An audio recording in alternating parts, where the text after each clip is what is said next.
সাংবাদিক সন্তু পানের বাড়িতে আজ বিজেপির রাজ্য সভাপতি সুকান্ত মজুমদার। সন্দেশখালীতে খবর সংগ্রহ করতে গিয়ে গ্রেফতার হন সাংবাদিক সন্তু পান। আজ গোঘাটের দেবখণ্ড এলাকার বাড়িতে দেখা করতে আসেন বিজেপির রাজ্য সভাপতি সুকান্ত মজুমদার। তিনি পরিবারের লোকজনের সঙ্গে কথা বলেন এবং পরে সাংবাদিকদের সামনাসামনি হয়ে তিনি রাজ্য সরকারের কড়া ভাষায় সমালোচনা করেন। তিনি ঠিক কি বলেছেন চলুন শোনাবো।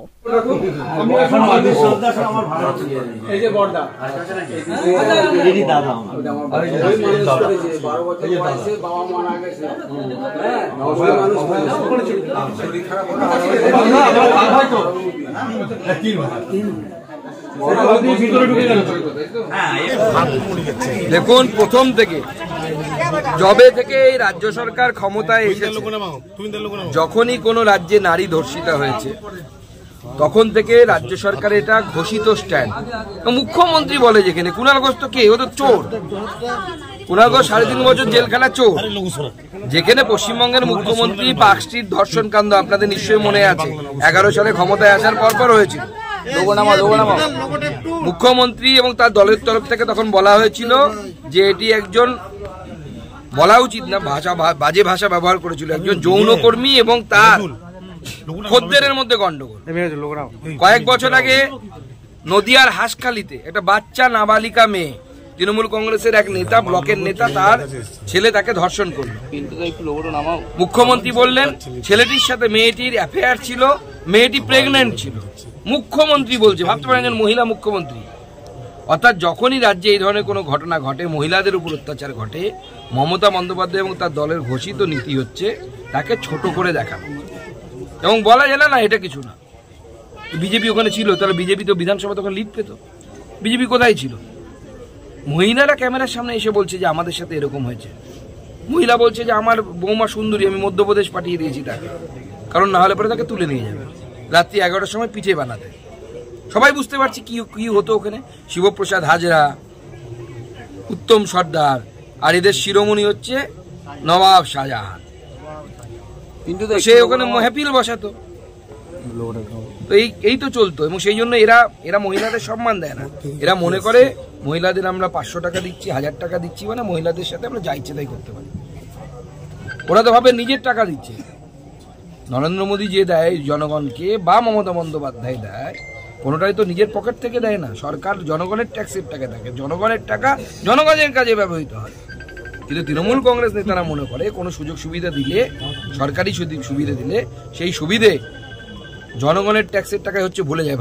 এমন ভাব তাদের, মনে হচ্ছে মমতা বন্দ্যোপাধ্যায়ের বিরাট বড় কয়েক হাজার একরের জমিদারি আছে এবং সেখান থেকে টাকা নিয়ে সেটা মমতা বন্দ্যোপাধ্যায় বুঝিয়ে দিয়ে দিচ্ছে।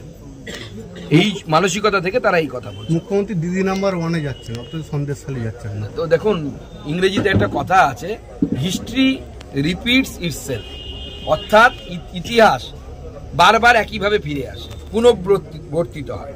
আমরা ছোটবেলায় ইতিহাসে পড়েছিলাম যে রোমে নাকি একবার আগুন লেগে গেছিল, তখন রোমে একজন সম্রাট ছিল যাকে পাগল নিরো বলতো সবাই।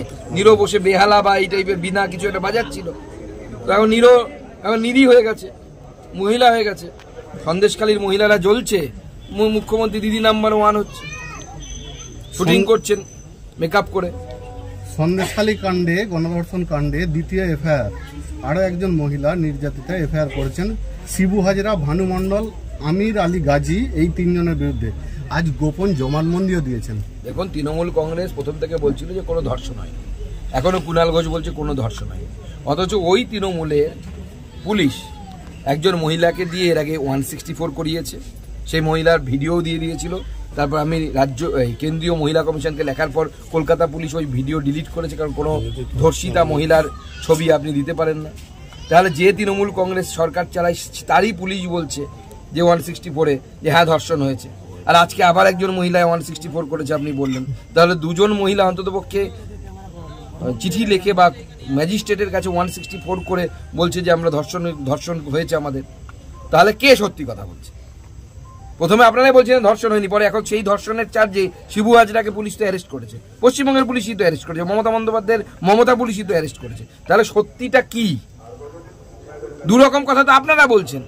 420-টা এরকম দুরকম কথা বলে। কোনো ভালো মানুষ এরকম কথা বলে? ভদ্রলোকের এক কথা আমরা বাংলায় বলি। তো আপনারাই তো দুই রকম কথা বলছে তৃণমূল কংগ্রেসের সরকার। আজকে সন্তু পানের বাড়ি এলেন, কি বললেন?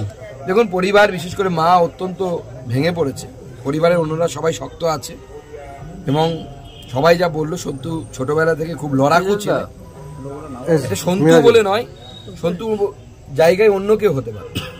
আজকে সন্তু হয়েছে, কালকে ময়ূক হবে, পরশু সুমন হবে, তারপরে হয়তো অমৃতাংশু হবে, নামটা হয়তো পরিবর্তিত হবে, কখন হয়তো মৌপ্রিয়া হবে।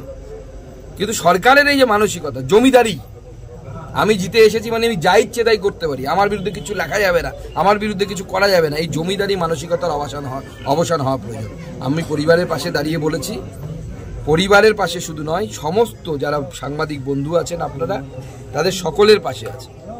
এবং আমি আজ নয়, যেদিন সুকান্ত মজুমদারের বিরুদ্ধেও আপনারা খবর করবেন সেই দিনও আপনাদের পাশে এইভাবে থাকবো, যদি সেই খবরটা সত্যি হয়।